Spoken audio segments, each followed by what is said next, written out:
Hey everyone, welcome to JAIIB on Tips. Today we will learn about the chapter number 12 of Indian economy, that is fundamental of economics, microeconomics and macroeconomics and types of economies, right? So let's start by thinking that have you ever wondered how the prices of goods and services are determined? The prices of goods and services are determined, or why some countries prosper while others struggle? Well, my friends, these questions and more are what economics seeks to uncover. Economics is not just about numbers and graphs, it is the study of how people make choices, big and small, in a world full of limited resources. Imagine you are in a marketplace and you have a limited budget to buy things you need and want. But you are not alone. Everyone around you is doing the same. How do these countless decisions interact to shape the economy? That's where the concepts of supply and demand come into play. Supply and demand come into play, right? As they sway the prices and quantities of goods we buy and sell. So let's get ready to dive into the exciting world of economics and let's ace the economic questions together.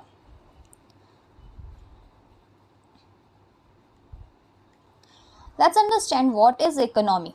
The economy refers to the system by which a society produces, distributes and consumes goods and services. It encompasses all the activities, processes and institutions involved in the production and exchange of goods and services within a particular region or country, right? So what is economics? It's simple. It is the study of economy. What is it? The study of economy, right? So what economics is? Economics is the science which studies human behavior as a relationship between ends and scarce means. Just read these words again. It is a relationship between ends and scarce means which have alternative uses. So we understood what is economics, right? So economics is concerned with the production, consumption and distribution of goods and services. Economics is the science which studies human behavior as a relationship between ends and scarce means which have alternative uses. What does it mean? It means economics is the study of how people behave when they have limited resources. When they have limited resources and different things they can do with those resources. Let's understand this with an example. Just imagine you have a limited amount of money to buy groceries for the week. You have to buy the groceries for the week.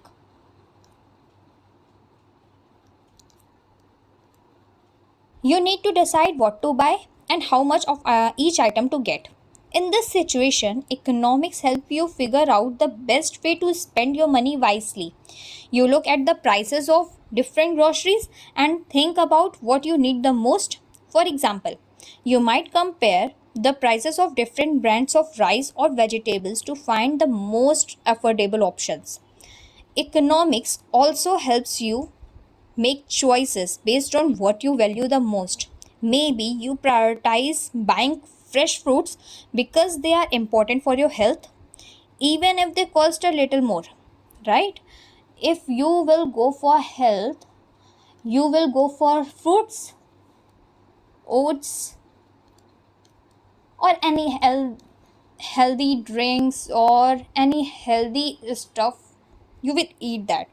But because it is on the costly side or say costlier side, right? Or maybe you decide to buy a larger quantity of cheaper items to save money. Like if you have less amount of money, then you will go for wheat, rice, potato, or any of the things which are little cheaper, right? It's just based on the money you have right now in your pocket. Clear? By using economics, you make decisions that fit your budget and needs. It's about making the most out of your limited money by considering prices, quality, and what's important to you. I hope these definitions are very much clear to you all. Let's move on to the next topic, which is economics. How does economics derived? The word economics is derived from the Greek word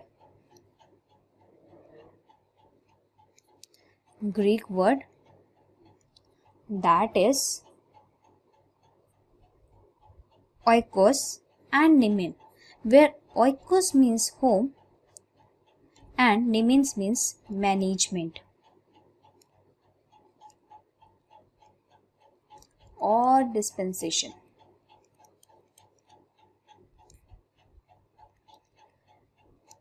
It means oikonomia means household management. I hope this is clear too, right? Let's learn some important definitions given by different well-known economists. First is Adam Smith. Adam Smith, as he known as the father of modern economics. Father of modern economics. First.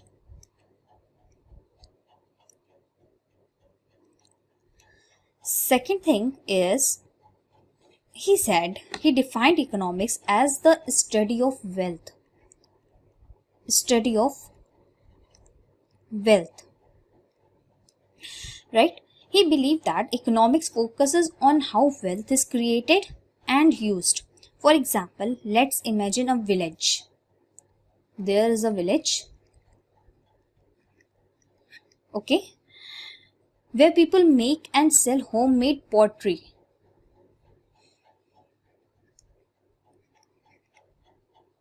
Homemade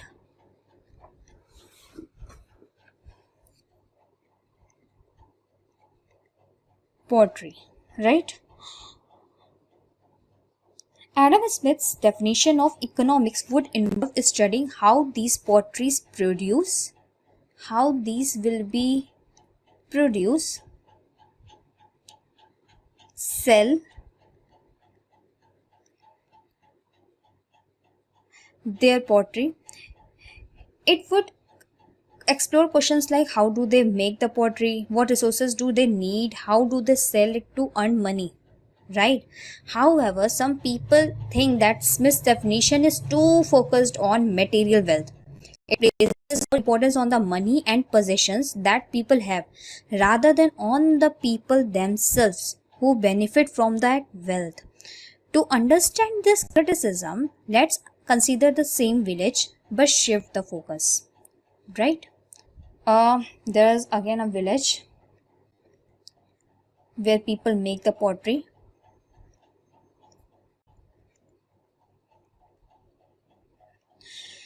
Right? Instead of only studying the production and consumption of pottery, we also consider the well-being and needs of the potters themselves. We might ask, are the potters paid fair wages? Do they have access to basic necessities like food, healthcare, and education? Right? Alfred Marshall,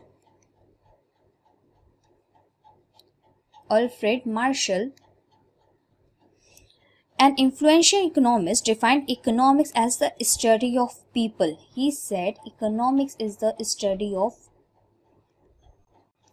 people, right? He believed that the economics has two sides. One is the study of wealth. Number one is study of wealth. And Number two is study of people, right? For example, let's think about a person buying a new smartphone. Marshall's definition of economics would involve studying not just the smartphone itself, but also how it brings satisfaction and well being to the person using it. It looks at how the smartphone improves their life and contributes to their overall welfare. So, Marshall emphasized that wealth should not be the sole focus of economics. Instead, it should prioritize the well being and welfare of individuals. Economics is about understanding how resources and goods like the smartphone or anything can enhance people's life and make them happier and better off. I hope the definition of Adam Smith and Alfred Marshall are clear to you all. And then there was another great economist, that is Leonard Robbins, who said economics is the science which studies human behavior as a relationship between ends and scarce means. Right? Ends and scarce means, which have alternative uses. Now, what does it mean? Scarce means scarce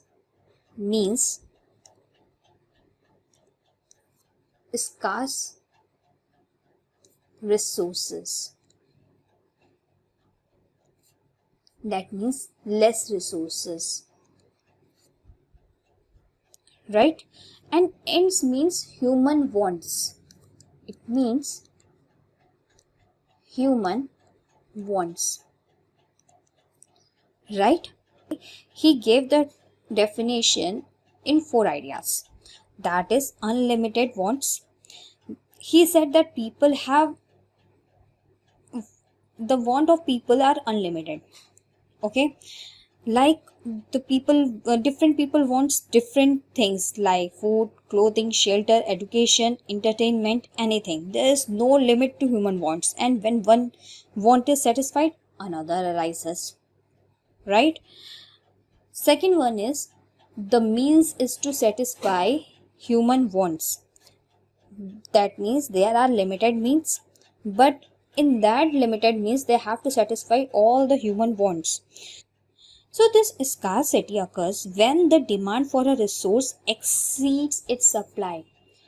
And demand is much greater than its supply because the resources are less, right? Now if the resources are less, then supply is less, but human wants are more, so demand will be more, right? I hope it is clear to you. Next one is resources are not only limited but have alternative uses. Resources are scarce, but their uses are very alternative. Like if we have money and I have to buy a pen or go to a movie, then I will decide which will be prioritized. Or if there is a piece of land, then I will decide what type of cultivation I will do, right? So the resources can be allocated to various purposes, and choosing how to allocate them becomes important, right? Last one is we have to make a choice. Individuals and society must make decision on how to use limited resources to satisfy unlimited wants, because resources are scarce and have alternative uses. So we have to prioritize and make trade-offs. This introduces the concept of opportunity cost, where choosing one option means foregoing other, right? So this is Leonard Robbins for you all. I hope all the definitions of the great economist are clear to you.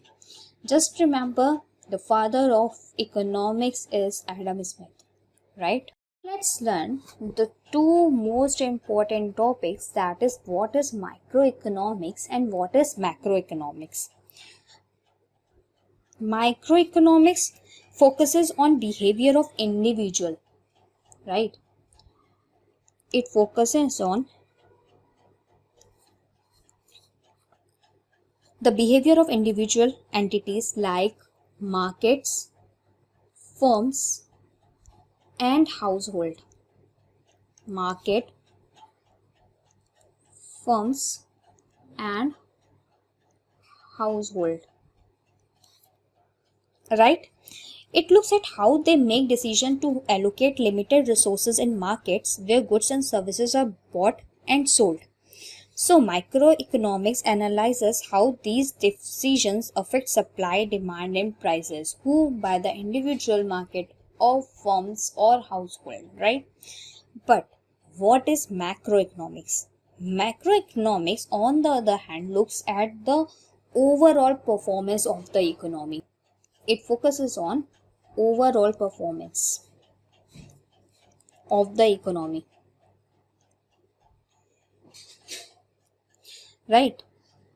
It originated in the 1930s during the Great Depression when John Maynard Keynes developed a theory to explain business cycles, unemployment, and inflation. Now, macroeconomics examines various areas such as investment, consumption, central bank policies, international finance, and economic growth, which we see GDP, GNP. So everything is defined under macroeconomics. So microeconomics studies individual decision making in specific markets, while macroeconomics examines the overall behavior of national or regional economies. Both branches form the core of modern economics.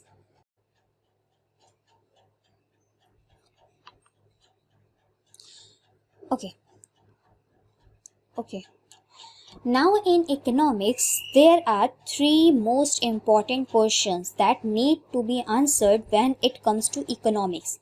These questions are: what goods and services are to be produced? That is, what to produce, how to produce, and how should these goods and services be produced, including who does the work and what resources and techniques are used, right? And the third one is for whom to produce. That means the targeted customer. Who are the targeted customer for whom um, that the commodity is going to be produced, right? Or serviced, anything. Who are the targeted customer? So it says it involves deciding what things to make and how much of each, right? This looks who does the work, what resources are used, and the techniques employed, right? And the next one is this related to the distribution of income and wealth, for whom we are going to produce it. So these three questions are vital for economic organization and have remained significant throughout human civilization. They shape how society determines what to produce, how to produce it, and who benefits from it, right? Now, let's move on to the last topic of this chapter, that is different economic organization. There are three type of economic organization. First is market economy or capitalistic economy. Second is socialistic economy or command economy. Third is mixed economy. In a market economy, which is also known as a capitalistic economy, most economic decisions are made by individuals and private firms. Individuals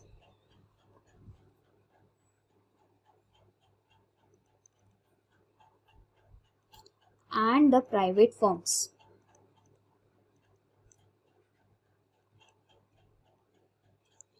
Right? The market mechanism with prices, profits, and incentives determine what goods and services are produced, how they are produced, and for whom.